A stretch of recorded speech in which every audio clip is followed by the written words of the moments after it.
আবু লুবাবা নামের এক সাহাবীর কথা বলছি, মগজে করে নিয়ে যান। কালকে চায়ের দোকানে দুটা লোককে শোনাবেন, নেকি পাবেন।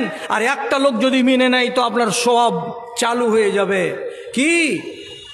রাসূলুল্লাহর সঙ্গে বিশ্বাসঘাতকতা করেছিল মদিনার ইহুদিরা। কখন?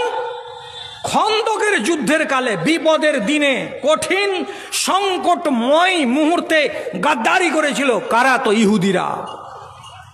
যুদ্ধের শেষে অর্ডার হয়ে গেল, এই গাদ্দারদেরকে শিক্ষা দিতে হবে, গাদ্দারেরাকে শিক্ষা না দিলে হবে না। আর এই কথা বলে যখন অর্ডার হলো, রাসূলুল্লাহ ফয়সালা করেই নিলেন যে এই বানু কুরাইজার ভেতরে যত নওজোয়ান ছেলে আছে যুদ্ধবাজ, এদেরকে শিক্ষা একটা দিতেই হবে। এবার হাউমাউ লেগে গেল। শেষের বেলায় আবু লুবাবা নামের একটা সাহাবীকে পাঠানো হলো, ওইখানে যাও, ওদের সাথে আলোচনা করো গা। ওরা কি বলছে, তোমরা এত বড় অন্যায় কেন করলে, আলোচনার ফল কি আসছে, ওরা কি বলছে, একটু জেনে এসো তো বাবা। জানতে গেল। কে? আবু লুবাবা। রাসূল ওকে কানে কানে বলে দিলেন, এ আবু লুবাবা, মাথায় রাখো একটা কথা, ভেদের কথাটাকে খুলবে না। তা কি?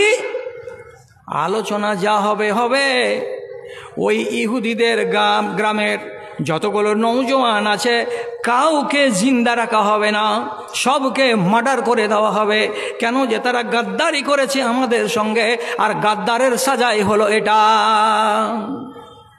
রাসূল আবু লুবাবাকে বললেন, ওদের সম্বন্ধে ফয়সালা এটা হয়ে আছে, এবার আলোচনা করো গা, ওরা কি বলে দেখো তো। এবার এই খেপা আলোচনা করতে করতে করতে করতে হঠাৎ করে বলে দিয়েছে, কি কাঁদাকাটি করছো, কি আমার কাছে এসে ঘ্যানার ঘ্যানার করছো, ওগুলা সব ছাড়ো, তোমাদের দুর্গতি কপালে লেখা আছে, আমি তোমাদের বাঁচাতে পারবো না। তখন মেয়ে আর ছেলে সবাই হাও মাও করে কেঁদে বলছে, কি হবে আমাদের, কি হবে আমাদের। তখন এমনি করে ইশারা করে দেখে বলছে, এই হবে তোমাদের শেষ, গর্দন কেটে দেওয়া হবে। রাসূল মানা করেছিলেন না, ভেদের কথা বলবে না, অথচ আলোচনান্তে কি করলো, এইরকম করে ইশারা করে দেখে বলে দিল যে তোমাদের ফয়সালা হয়ে আছে, তোমাদের গর্দন কেটে দেওয়া হবে। আল্লাহু আকবার! চিৎকার আর চেঁচামেচি আর কান্নার রোল পড়ে গেল। শেষে আবু লুবাবা ফিরে আসছে বাড়ি। ফিরে আসতে গিয়ে মাঠে ওর মনে খেয়াল জেগে গেল, হায় আল্লাহ, কি করলাম, রাসূলুল্লাহ আমাকে নিষেধ করেছিলেন ভেদের কথা বলতে, আর আমি ভেদের কথা ওদেরকে জানিয়ে দিলাম, বলে দিলাম, এ তো বিশাল অপরাধ হয়ে গেল, তা আমি তো পাপী। আল্লাহু আকবার! নিজেকে মনে মনে ভেবে নিলেন, আমি তো পাপী, আমি তো বড় ভুল করে দিয়েছি, এবার আমার সাজা কি হওয়া চাই। তিনি কি করলেন, সাথে সাথে ফিরে এলেন। আর আসার পরে মসজিদে নববীতে, রাসূলুল্লাহর মসজিদের সামনে এসে একটা পিলারের সঙ্গে নিজের গাটাকে, হাতটাকে আর পাটাকে নিজে নিজে নিজে নিজে মজবুত করে বেঁধে দিলেন, আসামির মতো করে।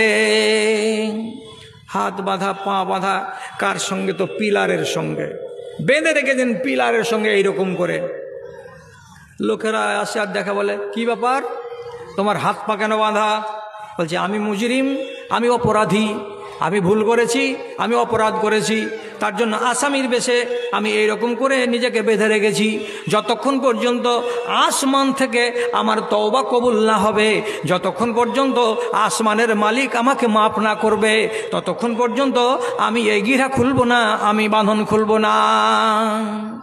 যখন নমাজের টাইম হয়, বাড়িওয়ালি আসে, বাঁধন খুলে দেয়, নমাজ পড়ে নেই, আর এক দুটা খেজুর যদি খাওয়ার থাকে তো খেয়ে নেই, আবার মসজিদের পিলারের কাছে বসে আর বাড়িওয়ালিকে বলে জলদি জলদি বাঁধনটি লাগিয়ে দে, আর হাত বেঁধে দেয়, পিঠ আর পেটকে পিলারের সঙ্গে বেঁধে দেয়, বাড়ি চলে যায়।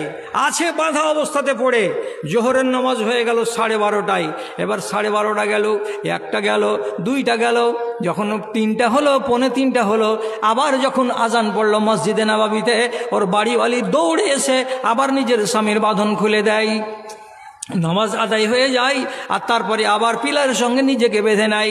আর লোকেরা বলে এ কাজ করিও না, এ কাজ করিও না। পরে একটাই জিদ হলো, এই আল্লাহ পাকের রাসূলের কথাকে আমি অমান্য করেছি, কথাটাকে মানতে পারিনি, রাসূল আমাকে নিষেধ করেছিলেন। তারপরে আমি এই কথাটা কেন বলতে গেলাম? আমার মতো আসামি, আমার মতো অপরাধী আর কে হবে? এই জন্য নিজেকে অপরাধী বানিয়ে পিলারের সঙ্গে বেঁধে রেখেছি, যতক্ষণ পর্যন্ত আল্লাহ তাআলা আসমান থেকে আমার তওবা কবুল হওয়ার আয়াত না পাঠাবেন, বিধান না পাঠাবেন, ততক্ষণ পর্যন্ত নিজের বাঁধন খুলব না।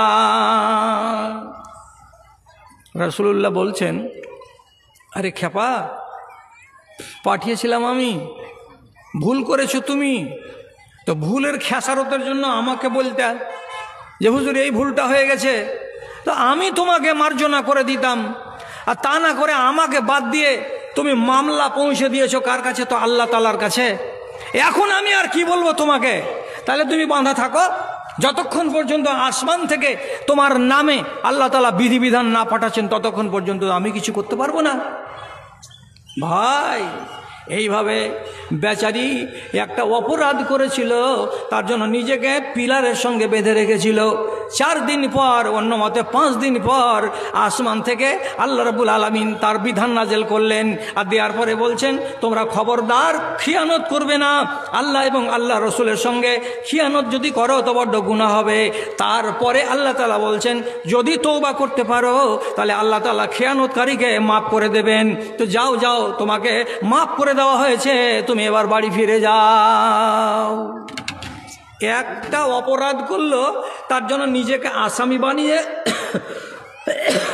মসজিদ